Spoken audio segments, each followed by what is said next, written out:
વરસાદ નામ સાંભળતા જ ઠંડક, હરિયાળી અને ખુશીઓનો આનંદ આવે છે. પણ ક્યારેક આ જ વરસાદ એવી મુશ્કેલીઓ લઈને આવે છે કે માણસને પોતાની વર્ષોની મહેનત બચાવવા માટે જીવનનું જોખમ પણ લેવું પડે છે. આજે જે દ્રશ્ય તમે જોવા જઈ રહ્યા છો તે જોઈને કદાચ તમે પણ થોડી ક્ષણ માટે વિચારમાં પડી જશો. છેલ્લા કેટલાક દિવસોથી દેશના અનેક વિસ્તારોમાં ભારે વરસાદ પડી રહ્યો છે. ક્યાંક રસ્તાઓ નદી બની ગયા છે તો ક્યાંક ઘરોમાં પાણી ઘૂસી ગયા છે. આ દરમિયાન સોશિયલ મીડિયા પર એક વિડીયો ખૂબ જ વાયરલ થઈ રહ્યો છે. વિડીયોમાં એક વ્યક્તિ પૂરના પાણી વચ્ચે પોતાની કારને બચાવવાનો પ્રયાસ કરી રહ્યો છે.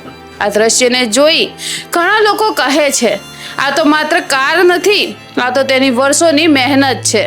સાચી વાત પણ એ જ છે કે એક કાર ખરીદવા માટે કોઈ વર્ષો સુધી બચત કરે છે, તો કોઈ રાત દિવસ મહેનત કરે છે અને કોઈ પોતાની અનેક ઈચ્છાઓનો ત્યાગ કરે છે. એટલે જ્યારે એવી વસ્તુ જોખમમાં હોય ત્યારે લાગણીઓ માણસને ઘણીવાર જોખમમાં લાવવા મજબૂર કરી દે છે. પરંતુ અહીં એક વાત ક્યારેય ભૂલવી નહીં, મહેનતથી કમાયેલી દરેક વસ્તુ કિંમતી છે, પણ આપણા પરિવાર માટે સૌથી કિંમતી આપણી જિંદગી છે.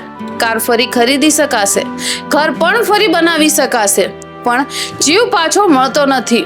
પૂર કે ભારે વરસાદ દરમિયાન ક્યારે પાણીમાં ઉતરીને પોતાની જાતને જોખમમાં ન મૂકશો. સૌથી પહેલા પોતાની સુરક્ષા અને પછી જ બધી વસ્તુઓ.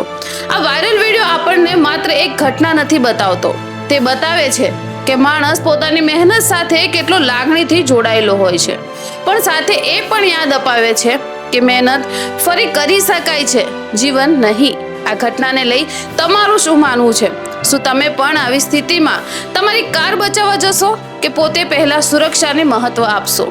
કમેન્ટમાં જરૂરથી જણાવજો. અને આવી જ સાચી અને ઉપયોગી માહિતી માટે રાહી ન્યૂઝ સાથે જોડાયેલા રહો. ધન્યવાદ.